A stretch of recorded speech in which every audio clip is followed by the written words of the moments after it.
Hey, what's up everybody? Welcome to Gaming on Board.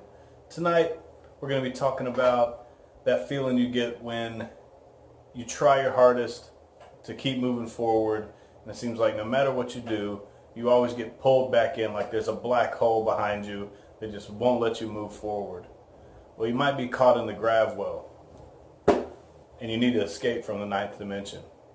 This is another great game by Renegade Game Studios. It is a winner of the Mensa Select Award, and me and my son enjoy it a lot. We just playing two-player.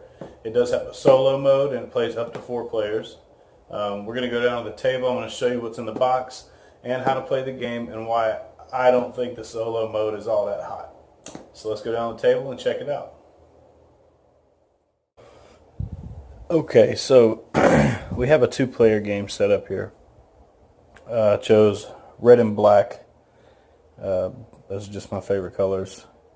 And then in a 2-player game, you'll put one of these rogue ships on the 2 yellow spaces, and they're basically just, I think in the theme, they're just abandoned ships that are floating around in space. And the game also comes with a blue and a yellow. Alright, so each player also has an emergency stop card, and basically what this does is if you're ever about to move in whatever direction you might be moving in and you don't want that to happen, you can flip over your emergency stop and you just don't move. And you'll see why that's important here in a minute. So the way this game works is you decide who's going to be going first, and they'll choose what pile they want. There's 2 cards in each pile, and the number of piles, it depends on the number of players. So it's the number of players times 3. So 2 times 3 is 6. And they look and see what's out there, and they'll select what pile they want, and then the second player will choose, then they'll choose, then the second player chooses, until there's no more piles left. So that will be your hand of cards. And when you're deciding what to pick, this is what you need to think about in this game. When you play cards, they're resolved in alphabetical order. Okay? And down here, you can see it pretty well. It shows you how many of each card there are, using a simple bar graph, in the entire deck. So there's not many A's, there's a ton of M's, and the different colors. So there's green, purple, and blue. So this gives you an idea about what's in the deck and what your chances are of getting your card to resolve first. So let me go over the different card types. So there's green cards, which you see a bunch of out here, and obviously most of the cards in the deck are green cards. So what a green card does is it makes your ship move towards the closest ship to you, regardless of what direction it's in. So here is a Zirconium 7. So this would resolve last, because it's a Z, because you go in alphabetical order. And it would make you move towards the closest ship. So for an example, if you're both in the singularity, then the closest ship to both of you is this rogue ship here. So if you're Z7 resolved here, you go 7 spaces out, which would actually be right there. But let's just say I was right here and red was right here and I played that 7. Then I would go 7 spaces towards the red ship. So I'd be going back in towards the singularity, and the whole point of the game is to get to this warp gate. And so there's 6 rounds, and basically whoever's closest to the warp gate after those 6 rounds is the winner. And of course, if you make it to the warp gate, you've won the game. So anyways, that's what the green cards do. You move that many spaces towards the closest ship. If there's 2 ships that are equal distance from where you are, you don't move anywhere. And then if there's 2 ships equal distance to you and there's another one in front of it this direction, you move this direction if there's another one. So basically, whichever direction there are more ships, you would move that way. The whole theme of the game is gravity and, you know, the mass of the ships pulling you towards them. So that's what green cards do. Then you've got the purple cards, which are repulse. So you're pushing away from the closest ship to you. So that's when that would be okay. So in this scenario we were just talking about, this is the closest ship to me. I play this. I would move away from that ship 3 spaces. So that's all good. And like I was saying with these emergency stops, let's say let's just pretend this is a 10, because there are some 10s in there. And this is the closest ship to me. I'd have to move 10 spaces back. I can flip my emergency stop and just stay where I'm at. But then I no longer have that emergency stop available to me until everybody's played all their cards. And we'll each have 6 cards. So you got to be real careful about when you use this. And it tells you right on there what it does. Alright, so like I said, these purple ones will push you away from the closest ship. And then you got the blue ones that pull all ships into your space.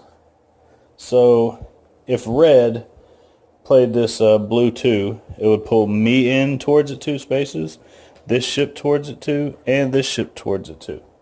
So it pulls everything closer into you.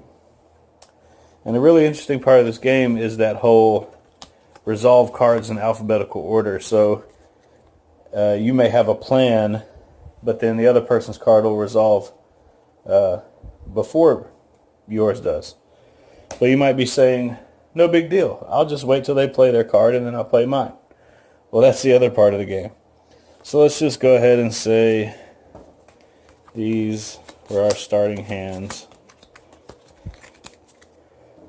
Okay. So this will be red, and this will be black. So the way it works is, you look through your cards and you're like, okay, so we're both in the singularity. It doesn't really matter. But let's say it was something like this. So it's like, okay, here's a W. That W should resolve later than whatever he's going to play, unless he plays, you know, X, Y, or Z. So you get your card ready, you put it face down, and then red's going through theirs. And the point of choosing that W is hopefully his will resolve first, he'll move ahead of you, and then you can keep moving forward. So then red's over here looking at their cards, and that's about right. So S. See, now red's not totally sure S is going to resolve first, because there's, what, 8 letters after S, something like that. But he's pretty confident. So he'll put this face down. Then at the same time, you flip them face up and then resolve them in alphabetical order. So S will be first. 1, 2, 3, 4, 5, 6, 7, 8, 9. And then the W. 1, 2, 3, 4, 5, 6, 7, 8. Now one thing to note is, if this was a 7, I would have landed on him. Anytime you would land on the same space as another ship, you go to the next one. If there's a ship there, you go to the next one. If there's a ship there, you go to the next one. So if I was to play a 7 and these ships are right here, I would skip all these spaces. Okay? So just remember that when you're playing. And then you'll keep going until everybody's played all 6 of their cards. More than likely you will have both used your emergency stops. Then you'll move the round to the next round. You'll take all these cards that you just played and add them back into the deck. There's 26 cards. Shuffle them all back together.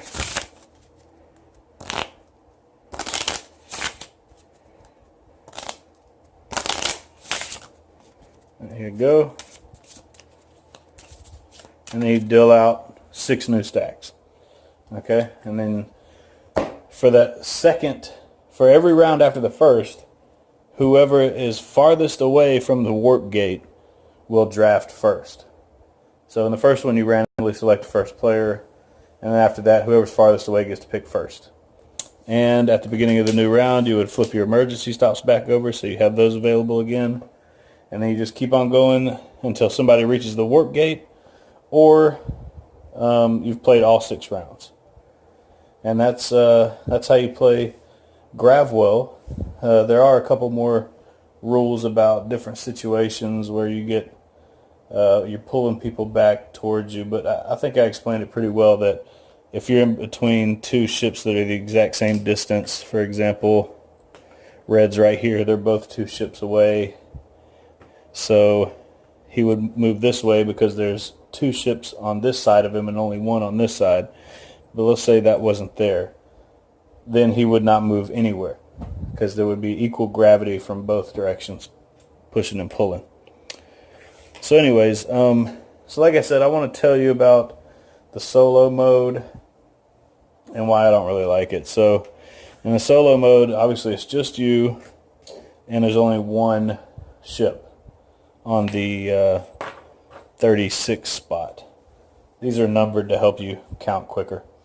But anyways, first of all, maybe they thought this would be too easy. I don't know. Which I guess makes sense, but I mean, think about how many times you're going to have to go back in. I mean, yeah, you're going to come out, but this ship is also doing stuff too. The rogue ship is going to have a deck, and it's just going to be random.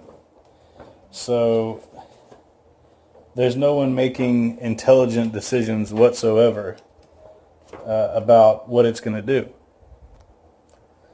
And the worst part is, like I said, it's completely random. There will be another ship here that's like a ghost ship, and it'll have a stack of cards. There's no emergency stops allowed. So you'll have this random player with their 6 cards, and then you'll have your 6 cards in your hand, and you'll say, oh, I don't know, I'll play this. And then you just flip over the top card of their deck. I mean, it's just completely random. So they'll move out 9, then I'll move out 8. And then you keep going until there's no cards left. And if you don't get to the warp gate within 4 rounds, you only have 4 rounds to do it, then you lose the game. And if they get to the warp gate before you lose the game.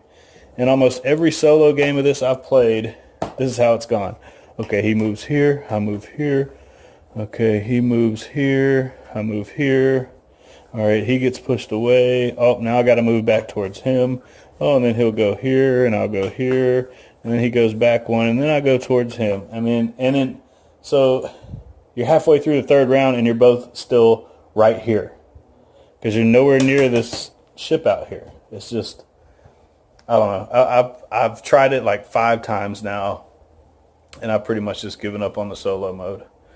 I give them kudos for adding a solo mode, and maybe, I'm sure you can make it a fun little game if you tweak the rules, if you had like house rules for solo, which is kind of weird, but there's a ton of other solo games I could go play that are a ton of fun. But anyways, that's Gravwell. That's everything that comes in the box, how to play, how the solo mode works, and what I think about it. I hope you enjoyed the video. Please hit the like button, subscribe to our YouTube channel. Also check out gamingonboard.com. We have all of our videos there too, and we are working on some newer content than just posting our YouTube videos there. We're still getting all that worked out. But anyways, we have links there to our Facebook, Instagram, and Twitter. We post all 3 daily. As always, thank you for watching this video, and play all the games.